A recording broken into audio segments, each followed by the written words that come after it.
خواتین و حضرات، آج تاریخ اسلام کا لیکچر نمبر 11 ہے اور ایک اور لیکچر ہوگا، اور یہ ہم تاریخ اسلام پر جو ایک سیریز ہم نے کی ہے 12 لیکچرز کی، وہ انشاءاللہ اگلے ہفتے یہ ختم ہو جائے گی۔ اور جن لوگوں نے اس میں شرکت کی ہے ان کا بھی ہم شکریہ ادا کرتے ہیں کہ انہوں نے تاریخ اسلام اور خصوصاً سیرہ رسول کریم صلی اللہ علیہ وسلم کو سمجھنے کی کوشش کی ہے۔ تو ہم پچھلے درس میں ہم نے تقریباً 7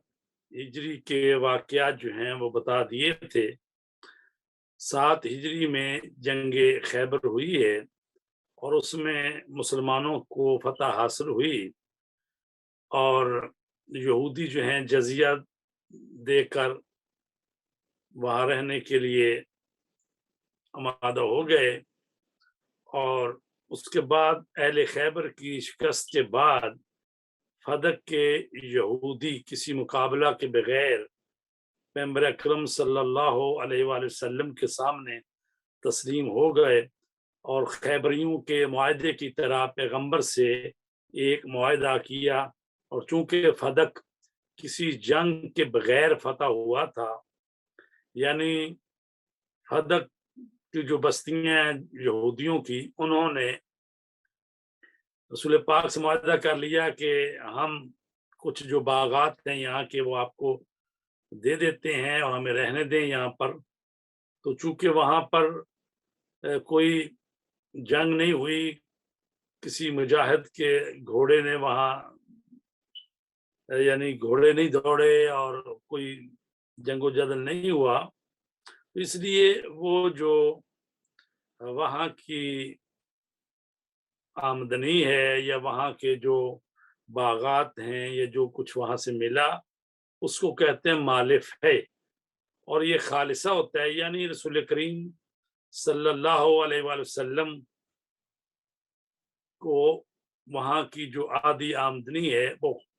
رسول پاک کی ذاتی ملکیت قرار پائی۔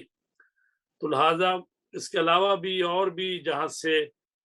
مال ملتا تھا یا زمین ملتی تھی، تو رسول پاک اس کو مستحقین میں اور مہاجر میں اور انصار میں اور دوسرے جو لوگ تھے ان میں تقسیم کر دیتے تھے۔ اور جب یہ باغ فدق جو ہے رسول پاک کی ملکیت میں تھا، تو جب آیت آئی وَآتِ ذِی الْقُرْبَىٰ حَقَّهُ، میرے حبیب اپنے قریبیوں کو اس کا حق دے دو، تو اس وقت رسول پاک نے حضرت فاطمہ زہرا کو بلایا اور باغ فدق جو ہے ان کو ہبہ کر دیا۔ تو بہرحال یہ خود ایک بہت بڑا ٹاپک ہے، اس پر بھی گھنٹہ 2 گھنٹے بول سکتے ہیں۔ تو لہٰذا چونکہ ہمارے پاس وقت بہت کم ہے اور ہم نے انہیں دونوں پروگراموں میں رسول پاک کی وفات تک بات لے کر جانی ہے، تو عزیزان گرامی 7 ہجری میں خیبر فتح ہوا، اور اسی موقع پر حضرت جعفر طیار جو ہیں وہ واپس آئے ہیں، کیونکہ حبشہ ہجرت کر گئے تھے اور وہاں سے واپس آئے ہیں مسلمان۔ تو حضرت جعفر بھی آئے، اور اس موقع پر رسول پاک نے فرمایا کہ اے میرے بھائی جعفر، کہ تیرے آنے کی زیادہ خوشی کروں یا جنگ خیبر یعنی خیبر کے فتح ہونے کی۔ تو لہٰذا حضرت جعفر ابن ابی طالب جو ہیں وہ بھی واپس آ گئے۔ تو جنگ خیبر کے بعد اور 7 ہجری میں رسول پاک صلی اللہ علیہ وسلم نے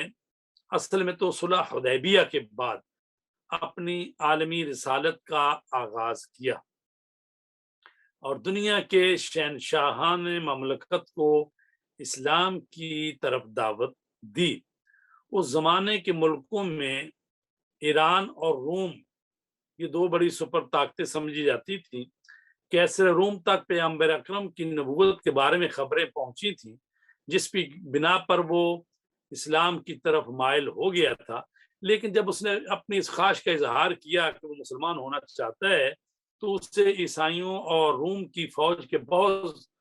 سخت مخالفت کا سامنا کرنا پڑا، جس کی بنا پر اسے مجبوراً اپنے فیصلے کو تبدیل کرنا پڑا۔ اس سے صاف واضح ہے کہ اس کی فوج میں عمرا اور رؤسا جو تھے وہ اسلام سے دشمنی رکھتے تھے۔ تو اسی زاویہ نگاہ سے جنگ موتا کی ابتدا کی صحیح علت تلاش کی جا سکتی ہے۔ پیغمبر اسلام نے جزیرہ نمائے عرب سے باہر اپنی دعوت اور تبلیغ کو عام کرنے کے لیے 8 ہجری میں حارث ابن عمیر ازدی کو یہ خط دے کر بصرہ یعنی شام کا جو دارالخلافہ تھا اس وقت، بصرہ شام کے بادشاہ کے پاس بھیجا۔ شرخبیل بن عامر غسانی جو اس وقت کیسر روم کی طرف سے شام کا گورنر تھا، اس نے رسول خدا کے سفیر کو قید کر لیا اور ان سے ان کی ذمہ داری کے بارے میں پوچھ گچھ کرنے کے بعد موتا نامی گاؤں میں رسول پاک کے سفیر کو قتل کر دیا۔ پیغمبر اسلام کے لیے یہ حادثہ تلخ اور ناگوار تھا اور آپ اس سے بہت زیادہ غمزدہ اور متاثر ہوئے۔ اگرچہ ایک آدمی کے قتل کیے جانے کی وجہ سے جنگ تو نہیں چھڑتی، لیکن اس دور میں سفرائے ملت کو جو اہمیت اور حقوق حاصل تھے ان کے مطابق دوسرے اخلاقی اصولوں کے برخلاف پیغمبر کے سفیر کا قتل در حقیقت آپ کے لیے ایک طرح کی نظامی اور فوجی دھمکی تھی اور شام کے گورنر کی طرف سے پیغمبر کی مسالمت امیز دینی دعوت کے مقابلے میں اپنی قدرت کا اظہار تھا۔ تو اسی وجہ سے پیغمبر اسلام نے اس علاقہ میں اپنی فوج کو روانہ کرنے کا ارادہ کیا۔ آپ کے اس اقدام کو اسلام کا پیغام عزت اور دشمن کے مقابلے میں اپنی نظامی قوت اور قدرت کا اظہار تھا۔ اس بنیاد پر رسول خدا نے 3000 سپاہیوں پر مشتمل ایک لشکر سرزمین موتا کی طرف روانہ کیا، جس کی سپہ سالاری بالترتیب حضرت جعفر بن ابی طالب، زید بن حارثہ اور عبداللہ بن رواح کے حوالے کی۔ یعنی فرما دیا اگر ایک کمانڈر شہید ہو جائے سپہ سالار، اس کے بعد پھر دوسرے کی سپہ سالاری شروع ہو جائے گی، اگر تیسرا بھی شہید ہو جائے۔ تو اس جنگ موتا میں جو کہ موتا نامی، جیسا کہ میں نے عرض کیا ہے، گاؤں کا نام تھا شام کے نزدیک، تو وہاں پر روم کی فوج سے جب آمنا سامنا ہوا تو فوجیوں کی تعداد، جو روم کی فوجی کی تعداد 1 لاکھ تھی، تو ان کی تعداد 3000 تھی مسلمانوں کے لشکر کی۔ تینوں سپہ سالاروں نے ترتیب وار اسلامی فوج کا پرچم جو ہے اپنے ہاتھوں میں بلند کرتے ہوئے جنگ کی اور منزل شہادت پر فائز ہوئے۔ حضرت جعفر طیار جو ہیں شہید ہو گئے، ان کے بازو قلم ہو، اور رسول پاک نے فرمایا کہ اللہ تبارک تعالیٰ نے ان کے بازوؤں کے عوض ان کو 2 پر عطا کیے اور وہ جنت میں فرشتوں کے ساتھ محو پرواز ہیں، اس لیے ان کا لقب جعفر طیار، طیار یعنی پروں والا۔ تو لہٰذا حضرت جعفر طیار جو ہیں وہ اس جنگ میں شہید ہوئے، پھر حضرت زید بن حارثہ شہید ہوئے، پھر عبداللہ بن رواح شہید ہوئے۔ اس کے بعد لوگوں نے خالد بن ولید کو اپنا سپہ سالار بنایا، تو انہوں نے دشمن کو مرعوب کرنے کے لیے کچھ اقدام کیے، لیکن پھر انہوں نے جو ہے اسلامی فوج کو پیچھے ہٹنے کا کہا اور اس طرح یہ فوج جو ہے یہ واپس آ گئی۔ تو یہ ہے جنگ موتا۔ اس کے بعد اور اب یہ حضرت جعفر طیار اور باقی جو شہید ہوئے ہیں اسلامی مجاہد، تو اردن میں ان کی قبریں ہیں اور خوبصورت روضے ہیں اور مسجدیں۔ اب آ گیا فتح مکہ۔ یہ 8ویں ہجری میں فتح مکہ ہوا ہے۔ جیسا کہ ہم نے عرض کیا تھا کہ صلح حدیبیہ کے موقع پر جو شرطیں طے پائی تھیں، ان میں ایک تو یہ شرط تھی کہ 10 سال تک ایک دوسرے سے جنگ نہیں کریں گے، اور جو قبیلے قریش مکہ کے ساتھ صلح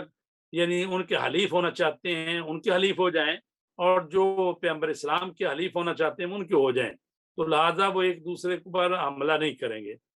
تو ہوا یہ کہ صلح حدیبیہ کے معاہدے کے 2 سال بعد قریش نے اس معاہدے کو توڑ دیا، کیونکہ اس صلح نامہ کی 4تھی شرط یہ تھی کہ ہر قبیلے کو یہ اختیار ہے کہ وہ یا تو پیغمبر کے ساتھ دوستی کا معاہدہ کر لے یا قریش کے ساتھ۔ اسی دوران قبیلہ خزاعہ نے مسلمانوں کے ساتھ اور قبیلہ بنو بکر بنی کنانہ نے قریش کے ساتھ اتحاد کر لیا، 8 ہجری میں قبیلہ بنی بکر نے قبیلہ خزاعہ پر حملہ کر دیا۔ اس حملے میں قریش نے فوجی سازومان لاؤ لشکر کے ساتھ بنی بکر کے ساتھ تعاون کیا اور کچھ خزائیوں کو قتل کر دیا، جس کی بنا پر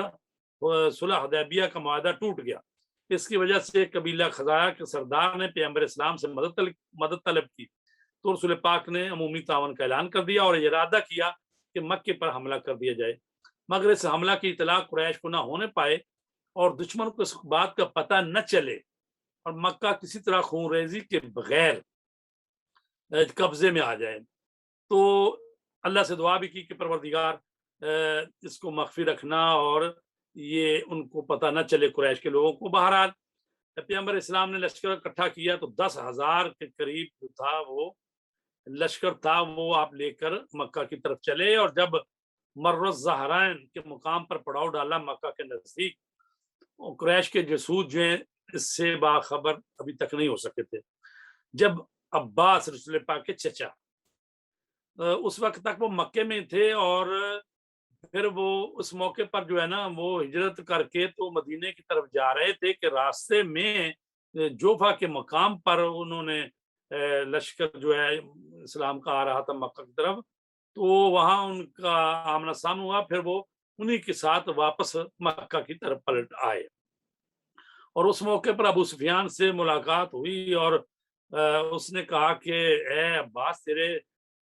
بھتیجے کی تو بادشاہی بہت بڑھ گئی ہے۔ آپ نے کہا کہ بادشاہی نہیں، یہ رسالت ہے۔ تو لہٰذا اس موقع پر ابو سفیان نے دیکھا کہ یہ 10,000 کا لشکر ہے جس نے پڑاؤ ڈالا ہوا مکے کے پاس، اور رات کے وقت جب اس نے دیکھا کہ سب جگہ پہ آگ روشن تھی اور اتنا بڑا لشکر، تو اب رسول پاک کے چچا عباس جو ہیں اس کو لے کر آئے تھے کہ اگر تم کہو تو میں رسول پاک سے تمہارے لیے امان لے سکتا ہوں اور اگر تم مسلمان ہو جاؤ تو۔ بہرحال وہ اس کو لے کے آئے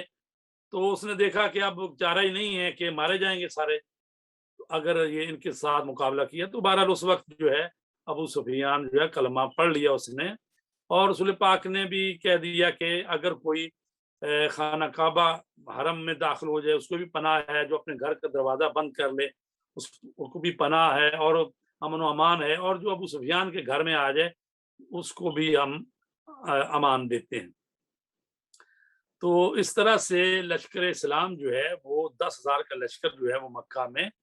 داخل ہوا۔ پیغمبر اسلام نے مکہ میں داخل ہونے کے بعد اونٹ پر سوار ہو کر خانہ کعبہ کا طواف کیا، اور اس دوران آپ کے ہاتھ میں جو عصا تھا اس کے ذریعے کعبہ کے چاروں طرف رکھے ہوئے بتوں کو گراتے جاتے اور فرماتے جاتے تھے جاء الحق وزحق الباطل ان الباطل کان زہوقا، کہ حق آ گیا اور باطل مٹ گیا، باطل نے تو مٹنا ہی تھا۔ تو لہٰذا چھوٹی موٹی جھڑپیں ہوئی ہیں تو لیکن جو ہے نا کلی طور پر جو ہے امن کے ساتھ ہی یہ فوجیں داخل ہو گئیں اور مکہ جو ہے فتح ہو گیا، اور رسول پاک نے خانہ کعبہ کا طواف کیا اور بتوں کو توڑا، اور جو ہبل بت تھا خانہ کعبہ کے اوپر انہوں نے رکھا ہوا تھا تو اس کو رسول پاک نے حضرت علی سے کہا کہ آؤ میرے کاندھوں پر سوار ہو جاؤ اور اس بت کو توڑو۔ تو لہٰذا یہ مولا علی علیہ السلام کے لیے بہت بڑی سعادت ہے کہ ان کے قدم مبارک جو ہیں رسول پاک کے کاندھے مبارک پر اس وہاں پر کہ جہاں مہر نبوت تھی، تو رسول پاک کے شانوں پر حضرت علی نے قدم رکھے اور ہبل بت کو گرایا اور نیچے پھینکا اور وہ نیچے گرا اور وہ زمین پر گرتے ہی چکنا چور ہو گیا۔ اور علامہ امینی نے اس واقعے کو اہل سنت کی 41 محدثین سے نقل کیا ہے۔ تو بہرحال یہ بہت بڑی فضیلت تھی مولا علی کی، اور آپ فرماتے ہیں کہ جب میں رسول پاک کے دوش پر سوار تھا تو جب پوچھا کہ اپنے آپ کو کیسا پاتے ہو تو کہا کہ اگر میں چاہوں تو آسمان کو چھو سکتا ہوں، اور جب آپ نیچے اترے تو جبرائیل نے آپ کو سہارا دیا اور آپ نیچے اترے۔ تو عزیزان گرامی، خانہ کعبہ جو اور مکہ اور یہ ساری چیز جو وہاں پر یعنی پہلے تو یہ کفر کا گڑھ بنا ہوا تھا، لیکن الحمدللہ کہ یہ مرکز اور یہ پہلا گھر جس کو اللہ تبارک تعالیٰ قرآن میں کہتا ہے ہم نے پہلا گھر جو مکہ کو بنایا لوگوں کی عبادت کے لیے، تو اب مسلمانوں کے ہاتھوں میں آ گیا۔ امام جعفر صادق سے منقول روایت ہے کہ مداور حضرت علی نے جس بت کو توڑا تھا اس کا نام حبل تھا، جس کو پیغمبر کے حکم سے باب بنی شیبہ میں دفن کر دیا گیا، جو مسجد الحرام کا ایک دروازہ تھا، تاکہ لوگ مسجد الحرام میں جب آئیں داخل ہوئیں تو یعنی وہ بت جو کو وہ مانتے تھے اس بت کو زمین میں دفن کیا گیا، تاکہ لوگ قدموں سے رونتے ہوئے اس کے اوپر سے ہو کر خانہ کعبہ میں یعنی مسجد الحرام میں داخل ہوں۔ تو پیغمبر اسلام نے آپ معافی کا اعلان کر دیا، اگرچہ لوگ ڈرے ہوئے تھے کہ ہم نے پیغمبر اسلام پر ظلم کیے، ان کے ساتھیوں کو صحابیوں کو قتل کیا، ان کو جلا وطنی پر مجبور کیا اور ان سے جنگیں کی، بدر اور احد اور خندق جنگیں کی ان سے، اب پتہ نہیں یہ ہمارے ساتھ کیا سلوک کریں گے۔ تو لیکن رسول پاک نے فرمایا کہ حضرت یوسف علیہ السلام کا قول دہرایا جو قرآن مجید میں سورہ یوسف آیت نمبر 92 ہے، لا تثریب علیکم اليوم یغفر اللہ لکم وہو ارحم الراحمین، کہ آج تمہارے اوپر کوئی سرزنش نہیں ہے، خدا تمہیں معاف کرے اور وہ ارحم الراحمین ہے، سب سے زیادہ مہربان ہے، جاؤ تم لوگ آزاد ہو۔ تو عزیزان گرامی، یہاں پر میں یہ کرتا ہوں جو بات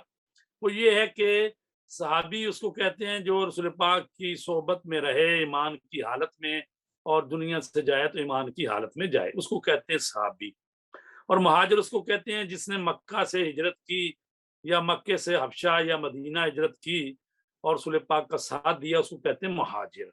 اور انصار اس کو کہتے ہیں جو مدینہ کی لوکل آبادی تھی، جنہوں نے ان مہاجروں کو پناہ دی اور ان کو اپنے مکانوں میں شرکت دی، اپنے ساتھ شریک کیا، اور رسول پاک نے ان کے ساتھ اخوت اور بھائی چارہ قائم کیا، تو نصرت کرنے والوں کہتے ہیں انصار۔ تو یہ مہاجر اور انصار، اور ان کا بڑا مقام ہے اسلام میں، السابقون السابقون اولئک المقربون، جو سب سے پہلے ایمان لانے والے ہیں اور ساتھ دینے والے رسول پاک کے، تو ان کا زیادہ مرتبہ ہے اور وہ اللہ کی بارگاہ مکرم ہے۔ لیکن اللہ نے فرمایا کہ یہ جنہوں نے فتح مکہ سے پہلے ایمان لے آئے اور جو فتح مکہ کے بعد، ان کا مرتبہ ایک جیسا نہیں ہے، اور ان کو کہا جاتا ہے مؤلفۃ القلوب، تو یا طلقاء ان کو کہا جاتا ہے۔ طلقاء کا مطلب ہوتا ہے کہ جو آزاد کیے گئے، کیونکہ رسول پاک نے فرمایا جو فتح مکہ کے موقع پر مسلمان ہوئے ان سے کہا کہ تم طلقاء ہو، تم آزاد ہو، تو لہٰذا ان کا مرتبہ صحابہ کے برابر نہیں ہے، یہ طلقاء ہے۔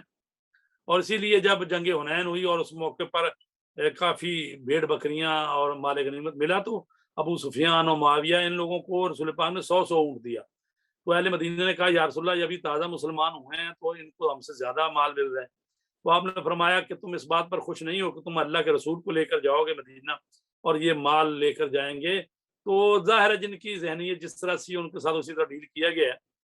تو ان کو کہا، ایک شخص تھا جو شاعر تھا، اور وہ